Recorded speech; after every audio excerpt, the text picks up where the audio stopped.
another episode of Truthcast. Najua mmetumiss, kasi tumewamiss sana. Yes. Najua mmemiss specifically Maggie. Yeah. She's back. Alikuwa ameenda overseas kidogo. Ndio maana amerudi akilook very beautiful. So, amekam. Yeah, like Sukao has said, appointment zimeisha. Na mimi ndo nabeba discussion ya leo. Nimekuja na hii topic. So our discussion for today is going to be around the unforeseen challenges of someone's 20s, things we didn't expect to see or experience in our 20s. And I know so many of you will relate with this. Watu washaanza kucheka. Breathing. Acha tuanze na mwenye amecheka sana. What is one thing that nani amecheka sana? Si wewe. Why are we starting with me? She said so. She's the one carrying the conversation. What is that one thing that shocked you in your 20s? That I am the adult of today. You're the aunties. I think hey. You're the aunties and uncles. Yeah, like the ear. You could talk to see the neighbor Lizanga. Not just. So, ile meme, I'm sorry for cutting you. Ile meme, someone was saying, when we were young, we used to ask for our aunties for 10 shillings and they didn't have. And we used to think we were being selfish. And it's Yeah. Literally, yeah. My nephew, not my nephew, my cousin, the other day, he's young. Kona menimba ye bought 5,000. Yeah. I'm a rank. You know, I want this ball, I want that ball. Typically, she'll buy for me. As in, this kid is very anajua utabai. Yeah. So buy for me. And you like him anyway. Yeah, I love that boy. Nikasema nikasema Mungu wangu my name is on the line. And he's not the kids that forget. He does not forget for nothing. If you tell him, like even mamake hezi mwambia ati sana unaweza ambia mtoto Friday nitakuletea crips, unajua tu by Friday atakasha sawa. Huya sawini Friday anakukumbusha asubuhi anakukumbusha ndio jioni ujipange. You don't tell him things void. You have to mean what you're saying. So nilisema nikaanza count the cost of this. Yes, that I have said. Anyway, the fact that we are the aunties of now the ages that we are in now, we are thinking of things like motherhood, marriage. You get? Yeah. Maybe shower. Bills. Matanga mtu amekufa mnatanga. And you need to, alafu, you're expected to, in that matanga, you're part and parcel of the people who know what to do.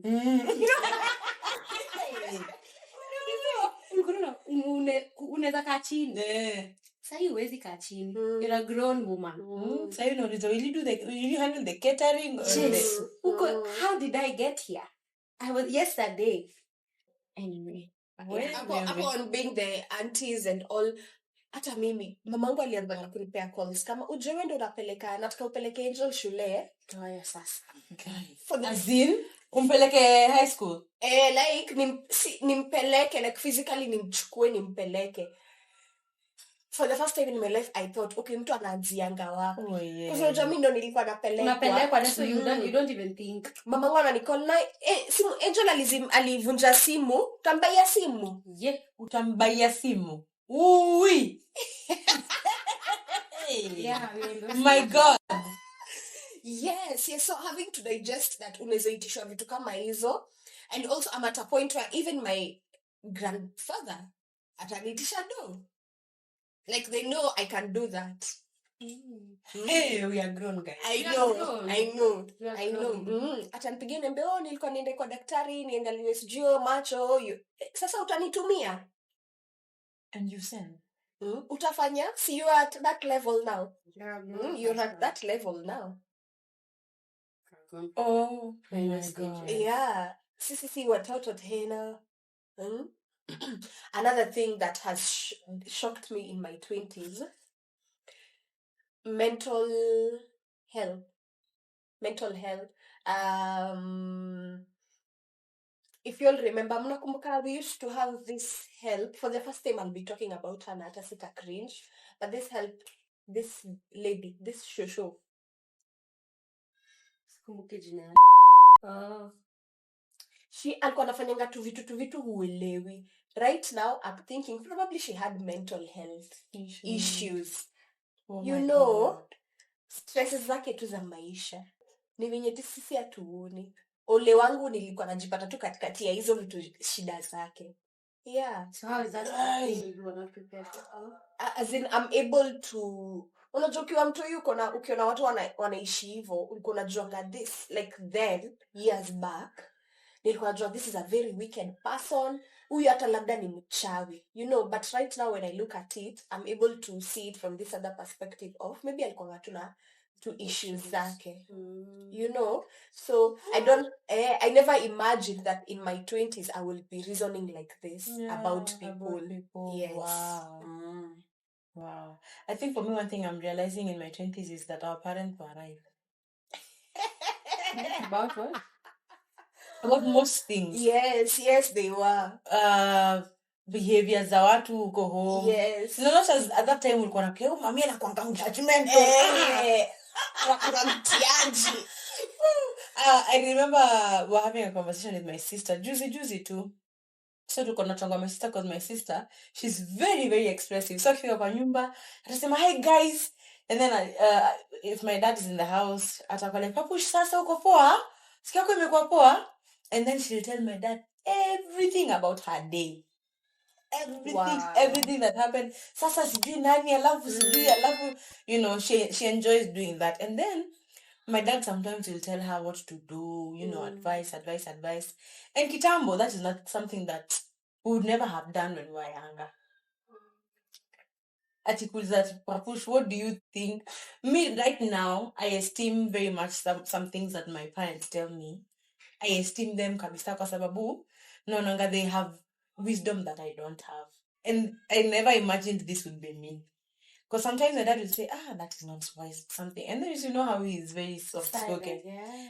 I don't think that is something very wise to do. And then if he elaborates, we'll go like, but then it makes sense. And even some of the things that our parents told us that were not good. Like, especially for friendships. This one is not for me. My parents have always loved all my friends. For now, my big brothers. Brother mkubwa ni mtu wa watu. So my dad used to be like, akishashikana tu na nani, they don't do anything. And as sad as it is, right now where my brother is and where some of those friends are, there's such a huge gap. Because my brother went ahead and achieved very many of the things he wanted to achieve. Of course, part of it is because of the nature of his nature and his personality. But his friends, most of them are not, they can't match up. So I feel like growing up, I've realized our parents were right about most things. Something else, the professional world. Career path. You know, interviews. No, as in just trying to navigate that. What do I want to do in the professional world? What kind of seat do I want to sit in? Going for interviews is not easy. Negotiating for what you want. Really? You know, it's not easy. After all, you're just 20. Unakumbuka, we've actually done this video before. How long ago was it? 2 years ago? 2021 is not 2 years ago. 2020. Wow. Anyway, we will link it. There you go, you watch. In that video, tulikuwa tunasema things like we thought that by that time we'll have our cars. Millionaires, we'll have our cars.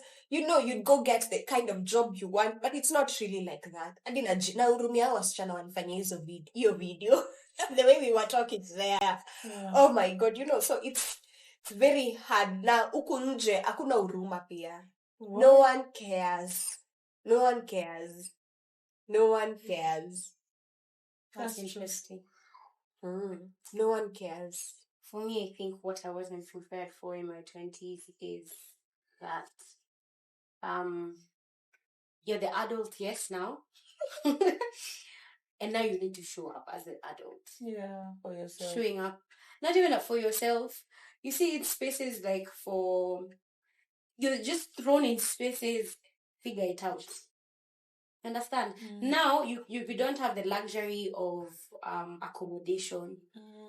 Let's accommodate her. No, say we say what she's young. You get, now you're supposed to be, or she's, she's just under 18, so let's ajuizi maneno. That one you could easily, people would hold your hand whether they like it or not. Yeah, they have to. No, Yeah. Now like they have a choice. They're paying you. Yeah. So you need to figure it out. And also things like grief, or when you find somebody is going through grief, and you just can't. The only thing in my head as adults, I don't think the only thing you can offer is a shoulder to lean on. Yeah. You understand? You need to be able to do. Kama ni kwa nyumba unajua, kama ni matanga wanakuanga nayo, ukuje usimamie matanga hizo machai, and you take that burden off her. Yeah. And pia wewe ujaload. Yeah. Pia ujaload. So like you're thrown in situations and you need to figure it out and move forward. That is so true, because it's reminding me, Juicy, we were with Tata, we had gone to see one of her cousins who was not feeling well. Yeah. 5 years ago, I would not have thought about going to see them. You got to, wow, Kai, Ole, then life would have moved on. But now, someone's burden is actually your own somehow. And then, the narrative now, Kitambo, you would have gone and see them. I don't know about how you guys went to see them. Kitambo, you would go and see someone. Like when I used to go and see my aunt Akiza. After she's put to bed. You'd pass when you go empty-handed. No, don't think of you at Now. Umeenda mkono mtupu hata maziwa. Kwani wewe unaje alimlea? Exactly. Okay. I was going home, and there's this aunt that I have.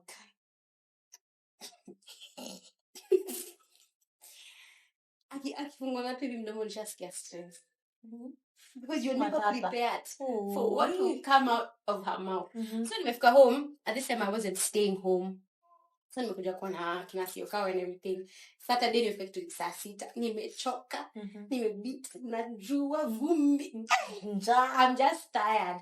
So nimeingia, Siokawa sees me, sasa fit mambo poa. Unaona tu na interrogation, sasa nataka kuinterrogate. Na umekonda? Oh yeah. Unakulanga kweli? And they go food options and you get things like that. And my aunt was like, Nata, kwa hizi leta maziwa kwa kai. Wazi kuleta na maziwa ama mkate. And this is like a distant aunt. How long ago is that? This is last year. Guy. This is last year. And she's like a distant, but her mouth. Her mouth. Hi. But you've said that and you've made me think, even me now, when I go to my mom's home, unasikia hata venye naisema? Mom's. Like even me, I didn't think it was such a big deal. Because even when she said it, Seka was cringed a bit. You get? Oh yeah. She's like, maybe Seka cringed because she understands. Yeah, she was cringed akimwangalia. Seka kukuhin. Aba. Sura yake. Mdomo yake nataka kudanganya lakini sura yake sana. So when she said that, she akamwangalia, and then I can realize her face. She needs to fix her face, and she fixed her face. This is even ukule. But it's stuck in my head. You get? How did it make you feel? I was like, you understand? Like in my head, I used to think that's something The narrative was when you go to somebody else's house. Candid. And you're like, this is my to please. Yes, but you see now that's the thing. In our age, it is expected of us. Like I was saying, hata mimi sasa nikienda kwa nyumba ya mamangu. Before nilikuwa nasema nenda wapi? Kwetu. Home. Sasa nikienda kwa nyumba ya mamangu, hata mimi mwenyewe niende mkono mtupu na feeling. Like I have she has not made it a requirement for me to go with something, but una feel too. If you have about let me ask you a question. Yeah. Is that a culture thing? Or it's an age thing? I think it's both. Culture-wise, because normally, ukienda kwa mtu unabeba kitu. Yeah, in our society, it's regarded as being and then now, you're of the age to do that. You get? Because I'm imagining if we were born in where? US, Australia. Watu wanaenda kuvisit wazazi wangu na mtu. Kwanza nafanya shopping huko. Unaenda ukichukua vitu za mama yako. Kwa hiyo kwangu sina sukari. Hakuna sukari. I think it's a home thing, basi. I don't know. But I think it depends with how your house is. Yeah, because me watching my mom akiendanga kwa mama yake, she always has to go with something. And also when her sister comes over and probably amekama amedrop watoi wake na akaenda tu hivyo na hajacha kitu, I'll hear my mom saying, huyu hata hizi ya maziwa ya watoto wake. So I think it's also I think that one is different. Yeah, watoto watakula maji. But the reason I'm bringing that up is it would not be a problem, not like for your scenario yako thief. Kama ungekuwa majuu, umerudi tu home. Hakuna mtu anayekuuliza umerudi hapa mkono mtupu. You know? Or maybe I don't think it would have been an issue. I think it's an Africa society. Yes. Yeah. It's a Africa. And we live in Africa. Sadly or I think it's an African thing. After she made that remark, it really, normally I would be like, if they have the money to do it, I do it. Then a few things you get. Because this story has reminded me, there's some lady that my brother used to date, Kitambo. She was living in Canada. Of course, that's where they met.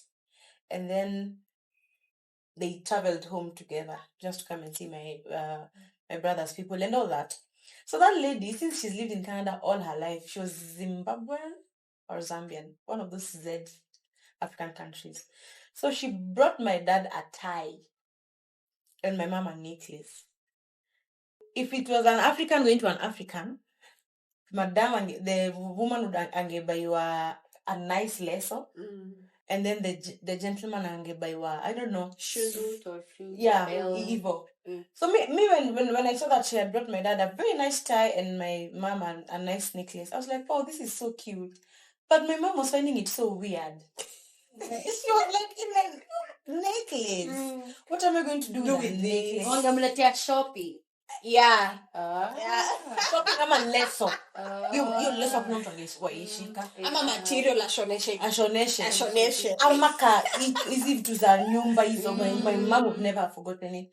But you see this lady, she's like, maybe angepea mama yake that necklace. Mama yake angebuy necklace all her life. Yeah. So in her head, she was imagining that my mother-in-law is going to. You get? Yeah. And I was so shocked. My dad was okay with the tie because I mean my dad is such an easygoing. My mom was like, necklace. I just remember her being necklace. I don't think it exists, but I think my dad still has that tie. But anyway, the fact that we are here, guys. Here we are. Tukubali. Here we are. Tukubali. Yeah. Now me having my own home and being down the other side. Now when someone pia mtu akikuja na kitu, it feels nice pia.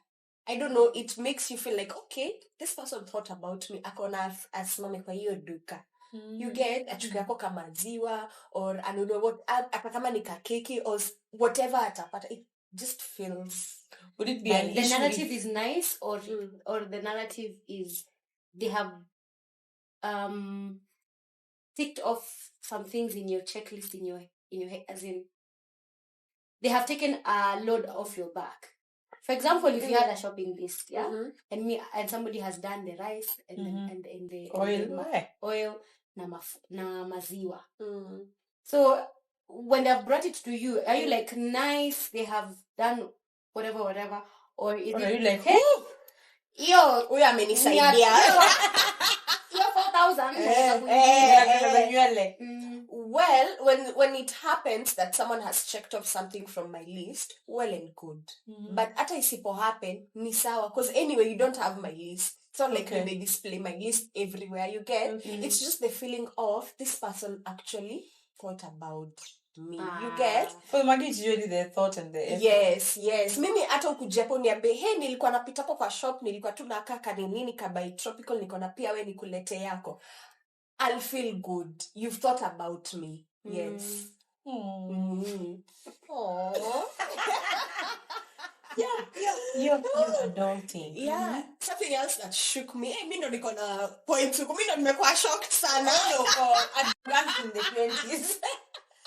Niko shocked was, well, when I was dating, I've always been, I don't know how to describe it, but when I was dating, I was dating the person I was dating, we were dating to get married. Mhm. Marriage came on very early in our dating life, and we worked towards that, and we got married. But for some reason, up to date, I am shocked that I am in the marriage and motherhood world. I don't know why. It shocks me every day. Yani, see, never in my wildest dreams, tukiwa high school na SPO, I ever imagined in my 20s I'd be in a serious relationship like this, and I'm even even as a child. Even me, honestly, that God even trusted me to bring up someone. I am shocked. Hey, I remember the first time, Maggie, that you gave birth and you had come to see your child. I don't know if I was alone. Was I with you or was it Tata? I think ulipata tata huko. I'm not talking about Hosi. Me came now home after a while. Niyo night, sasa acha niwaambie, Speo comes home. My baby was very tiny. Up to now, she's a short, cute girl. She was very tiny. So, nimemweka kwa bed. So, Speo walks into the room. So, nimemweka kwa this Moses basket thing. Speo si alitafuta huyo mtoto. Me, I could not. Speo hako anaona huyo mtoto. Mtoto kwa pia alafu mwisho ukamwona. I think she turned. And you were like, guy, it's like it dawned on you, this thing is even alive. Yani, let me tell you. I remember I was going through it the other time when you were giving birth. What do you mean you were going through it? Like, you know, at that time I had my shop. Oh, yeah. You remember? That's actually the main reason I was not able to come. Yeah. I think you delivered, on a Thursday. No, it was on a Monday 1 a.m. Yeah. Because I remember I was going to start stock for the week. So I was going through it. So Tata tells me, oh, the baby is here. By the time I was coming, it was like a week or two later. By the time I was finding time to actually come and see you in the house. And I didn't know what to expect. I was like, oh my God. My friend, Roger, me and Maggie have been together since we were in class 8. Yeah. And then now she has a kid. I was so shocked. So nikakuja hata sikuwa najua kubeba huyu mtoto hata you know man niko naogopa kumbeba. Nilikuwa nashangaa. And it's not that I've not carried a child before. Venye tu ni Maggie ameza.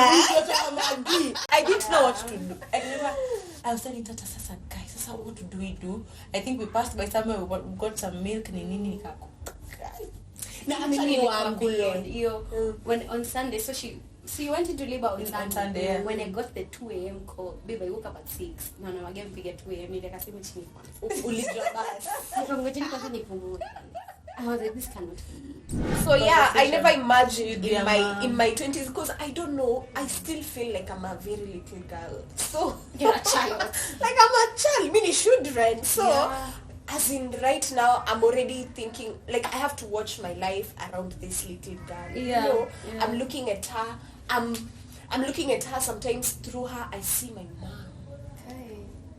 You know, like, it helps me understand my mom even more. There are days... your mom in yourself or in your daughter? No, in me. Oh, yeah. In me. Like, I'm now in my mom's position. In shoes. You get? Sometimes, okay, Wambo is not yet big, but sometimes we are anaenda kushika soke. Tuambia wacha. Ambona kuangalia nikawe ni mjinga, hakuna kitu unajua na hata ishika. Nakumbuka tu mamangu akinikatazanga vitu. Yeah. Na unaangalia ni fala like you said, na alikuwa anajua Kenya anafanya. Or there are days where we've had this discussion in Mamvazations. Please go subscribe to Mamvazations. We have Mom Talks there exclusively. Sawa. So Mamvazations, we had a talk where you've had a very rough day, a very bad day, but when you come home, this child wants to play with you. Yeah, and you have to be... Utasimama, utasmile na utacheza na huyo mtoto. Na kama ulikuwa mwage machezo, uende mwage machezo, maybe kama ashalala. Unaget? Yes. So it makes me...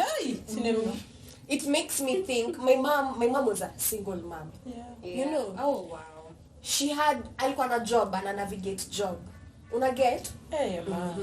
Ana navigate job, ana navigate friendships. Of course, she's also trying to date here and there. She's navigating that. All this. And then she comes home to me. And I'm like, hey, mom. Usishiki. I just want to have a conversation with her. Una get? Ama namwambia shule wanataka sijui nini. Hakuna siku mamangu ashiniambia, toka hapo unanisumbuanga.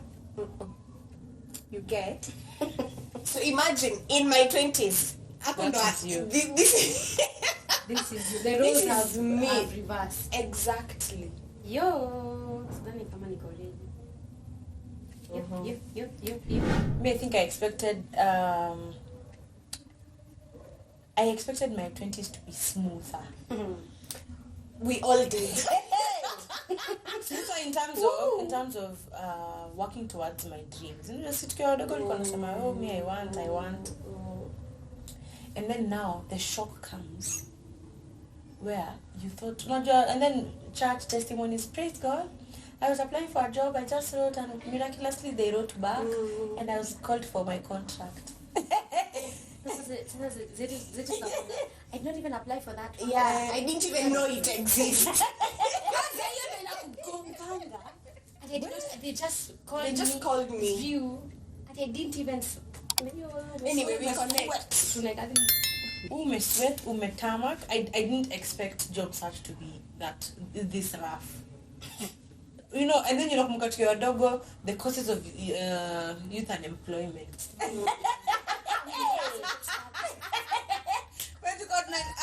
Something we should write essays about. My God. Easy, the causes of crime. You know, youth unemployment. Yay! I never expected that I would be this. The causes of crime. Yeah.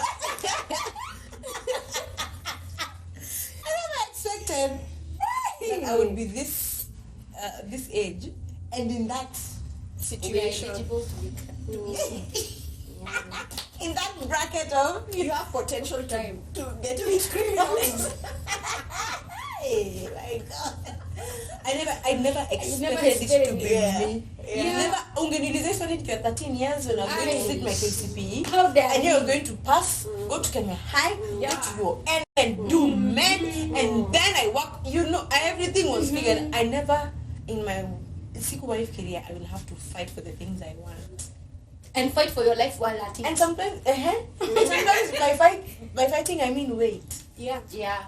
You're just waiting for something to happen. Something your phone to just ring with a new number. Let me tell you, Kai, you're making me. I think, Kai, you know,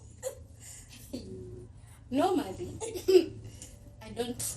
Or rather, what I used to do, I would never be bothered about numbers I don't know before. Hey, no, now you're bothered. Try that nonsense. Yeah. No, now you call back. It's humiliating. Inanikumbusha now my parents, because now I used to see why my dad was committed to his work for 30 years. Because my dad worked for 30 straight years before he decided to retire, and he was 5 ameamka after dark. Now I understand why they were very committed to their jobs. Because maybe if they would have lost that job, it would have meant their immediate family and everyone else who's depending on them. Yeah. I'm a farm boy. Yeah. Where? And then it's even reminding me, sometimes I would see my dad, and even my mom, kumenyesha. I'm just busy, kuna uba. Yeah. You time my dad in his amazing suit, atatoka kwa hiyo mvua. Yeah. I think for me, to add on to this, what you're saying really is heavy on my point, which is anxiety levels are really bad here. Yeah. They're very bad. And for me, I don't like saying my anxiety. I don't like really owning it. It's just it's a me thing, fake thing, all of that. I don't know how you guys do it. But for me, it's never my anxiety. The anxiety here is crazy. Because if you're a person who does the lists, the nini, you like to know, to plan and to nini, offsides, you don't do well with blind spots and offsides. And now you come into this space you cannot dictate when a resolution, like we had discussed in the previous video, is going to be ticked out. There's some resolutions that are not dependent on you heavily. All you can do, like for your job, is to apply. That's it. You understand? And prepare and do all that. And then move up and the rest to make it visible in the right eyes, being accepted and all those things. And you know, to be such humility. We can do a video for that. Unalala. Story time. I think another thing that I was not prepared for my 20s is, you see the way in every family there's that auntie or that uncle who is always being helped. Yeah. Sasa ni wewe unapigiwa. Sasa wewe ndo you have to fight so that you're not that person. or you're not that person. Yeah. You know, when we were younger, we didn't think about having a name that has dignity. Putting dignity to your name. Yeah. But right now, there are some decisions if you make. For example, if you get a child and you're not prepared for a child, your entire family has to now start supporting you, and it's a burden. Even if they'll say that family is family and they'll support you, it's something that could have been avoided to some extent if things were done right. And now, that we're in our 20s, we have to fight to protect our names with dignity, to ensure that our names have dignity rather, so that isikwe huyo anapanga tu hivyo, nani amekupigia huyo anataka rent, ama nani amekupigia huyo anataka kuja matanga na anataka right, and now you have to protect if you're going to have any sort of dignity, you have to make sure that you are not those people that nipe. And it has made me, no matter inafanyanga tu any chance you get, unataka kufanya biz. Just before we came, Tiffany and I were talking about things you can do, you don't have a definite source of income, but anything can make you money. Mtu anaweza unataka nikurani errand, me charge because it's my time anyway. I think for me it's how your head becomes heavier in your 20s. Like when you were younger, you only had a few things to think about. Very few. You couldn't be as bothered. Now, the world is on your shoulders. You are your mother, you're your father. And it's even reminding me, you are lying on the bed that you have been making. You understand? But there's also societal pressure that in our 20s we easily succumb to. Because you see now we are so much aware of our environment. We know people's expectations of us. We know the society's expectations of us. We know the stereotypes, expectations of us. And because we are so tied into that, we succumb into that pressure a lot. I think kitu, maybe people are watching us, we are also trying to do it. Don't succumb to that pressure. I think inaweza hata could lead to your grave. Because I've been thinking about it. Because who said you should have this at this age? It is written on what law? It's just the societal pattern maybe, or mtu mmoja maybe alifanyanga hivyo so ikaekwa hivi ndo inafaa ikuwa. I'm not sure it was it was Benjamin Zulu or it was Dr. Ezekiel Mutua, and they were saying if at 30 you're a man and you've not gotten yourself together, you are the problem. And when I read it some time back, I was like, maybe. But right now, I'm realizing you might not be the problem. Right now, I'm realizing you might have actually been,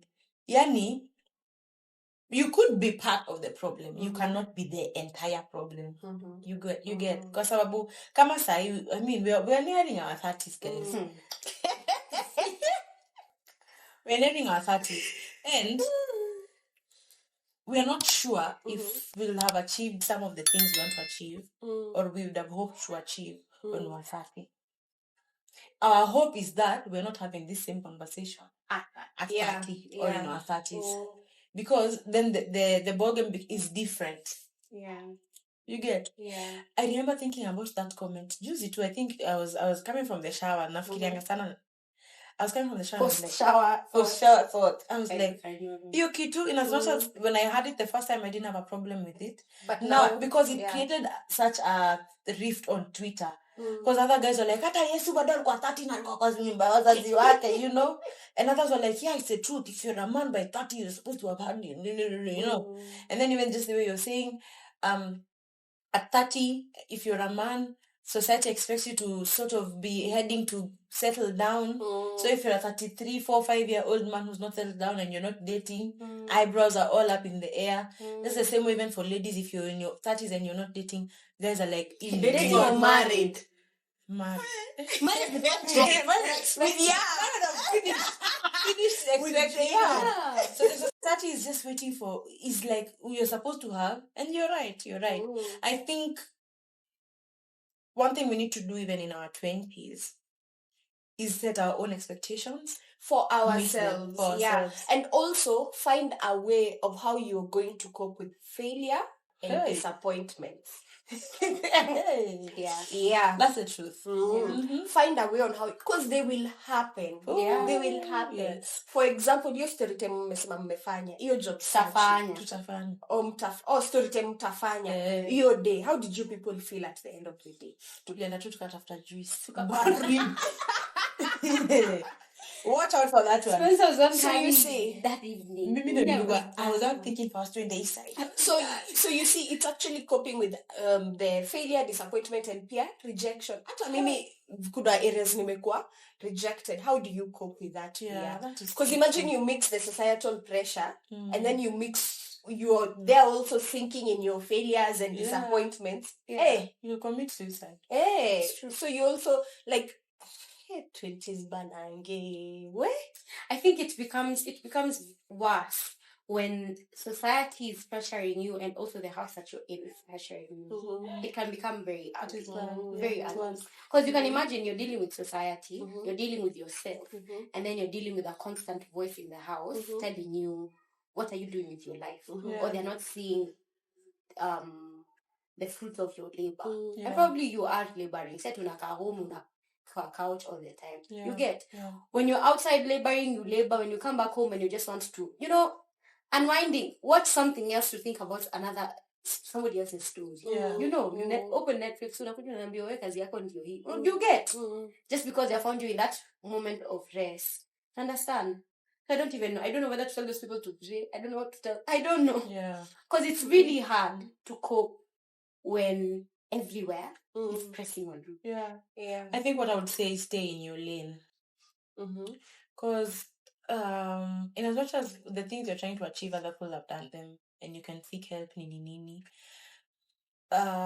dreams are very personal. Let me use the example of Kipchoge. There had been constant records of that had been broken by different people. So when he said I'm going to run, well, how many? I don't remember. Sure. When he said he was going to run in under 2 hours, that was his own. And he trained for that specific thing in his own way. He had his own coach, but the thing that he was training for was that specific goal. Probably he had to go and look at what other people who broke the record had done or how they used to train. But there was no comparison to the extent of huyu alifanya this better than me. You understand? And even in other matches, kuna races zingine zenye alienda na akashindwa. Hakuacha kukimbia kwa sababu alishindwa. You just have to remember, this is your race. The way Paul puts it in the Bible, this is your race. You're running to finish so that you may attain the prize. Because my dad normally says, kila mtu mwenye atenda huko kukimbia wametumwa huko na country yao, and when they come back there's a gift for them just because they went for that race. So life will reward you for staying in your lane and for finishing the race in whatever way you finish it. In whatever way you achieve your dream, your goal, job search, whatever, marriage, whatever. Life will reward you for staying in your lane. Once you start to look behind, look. I feel like there's a lot to learn with marathon runners, But even with their training, it's never I'm running to beat. Yes. It's to finish your cow. What is your what is your bandwidth? What Yes. can your body take? Yes. Can we build on that? Yes. Then we put a goal of you do 1 hour. Yeah. However, that 1 hour is going to, as long as you've done 1 hour, if somebody has beat you, you know, you Yeah. have done the hour that you had set Yeah. to do.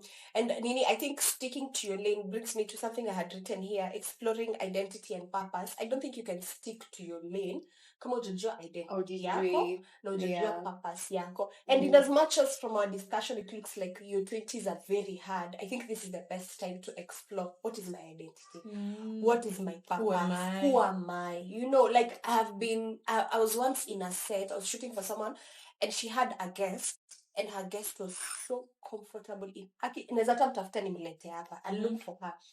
She's someone, she was turning 50 on that day. She has never been married.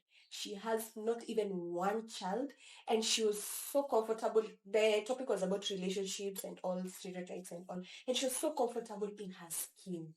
Na akasema ye hata mtu amuulize mbona ujolewa manini, like it never even bothers her. Hata akasirikangi mbona mnaniuliza manini, because she feels like she has discovered herself such that whether she gets married or not, she's still fine. In fact, she's even made the decision hataki.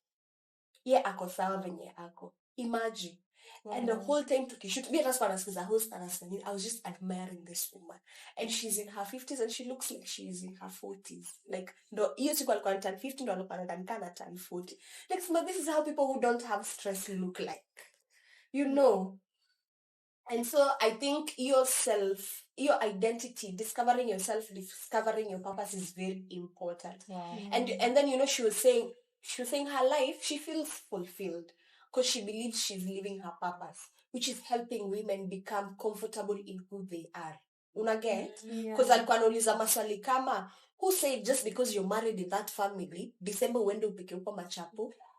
Unaget? So she was handling such issues. Wow. Exactly, challenging the norms. And she's living her purpose na amejijua. What else do you want in this life? I'm not advocating for poverty, but I think such a person, even if ukiwa hivyo and you're living under a bridge, you're probably even happier. Yeah, than the one who's in a mansion and is so focused on society and work. Yeah. Exactly. So I think this is the perfect time for someone to explore that. No matter how long it will take you, I don't know what means you will use. If it is praying, if it is reading books, if it is, you know, changing company, I don't know, whatever you have to do. Yeah. I saw a TikTok video the other day. Small, but then her point was in her 20s she's expected to grow her hair, make her nails, pay her bills, save money, have a social life, but not too much that she's missing out in her workplace. Make sure she's earning a 6-figure salary, find a husband, and also not be too outside. Just write list. Like there's a lot, and the list is so long. Unashanga, I did not sign up for this. You get like wow. You get confused. You get You have so many things. Your skin is supposed to be clear. The hair is supposed to be long. You're not supposed to be too fat. You're supposed to be too skinny. Your skin is not you understand? Don't eat, love food, but don't eat too much. Yeah. Even you drink your water, but not too much because you wait. In terms of water weight, like there's so many things to run by. At this point, if in your early 20s, take your time and be like, what do I want? Exactly. You know, where do I want? You know what? Jiambe tu ukweli, because there's no one cares. Really, yeah. Your neighbor does not care. Ataongea. They will have opinions, but that's it. You get. Yeah. Ata hiyo list umetaja, mi kenye nashindanga nikijiuliza, who actually wrote, because they sound like laws, who actually wrote these laws? Who said this is how we should live? So, and one thing I do actively, take one day at a time. One day at a time. I'd rather someone tell me, sometimes days can be fast, sometimes they can be slow. I'd rather you tell me I'm too fast or I'm too slow, but I'll take one day at a time. Sitaki kukufa. You know, tunamka leo. So what actually keeps me going, before I sleep or early the next day, the first thing, but mostly before I sleep, I write down everything I'm going to do the next day. And that's how I maintain a one day at a time thing. Then the next night I prepare for the next day. The next night I prepare for the next day. I'm trying to practice tutadil na mambo ya kesho ikifika. Wacha sahi to deal na ya leo. You get one day at a time. Na unajipatanga months zimepita, weeks zimepita, and things that were actually meant to put you down in a certain way, put you down, yes, but not as much. You know, because you took one day at a time. And our 20s are flying by. Yo, kidogo hapa third floor. Yo, welcome to third floor. Yeah. Now that's for me. I was not prepared for how fast we go. Tunasonga tu. Juzi ulikuwa 21. 19, my sister. 19 tukicelebrate but ya 19 tuko naona tumefika. Tulikuwa tunaona by the time we get to 25, I'm driving a car. I know. Niambia hata hivyo naweza ambia.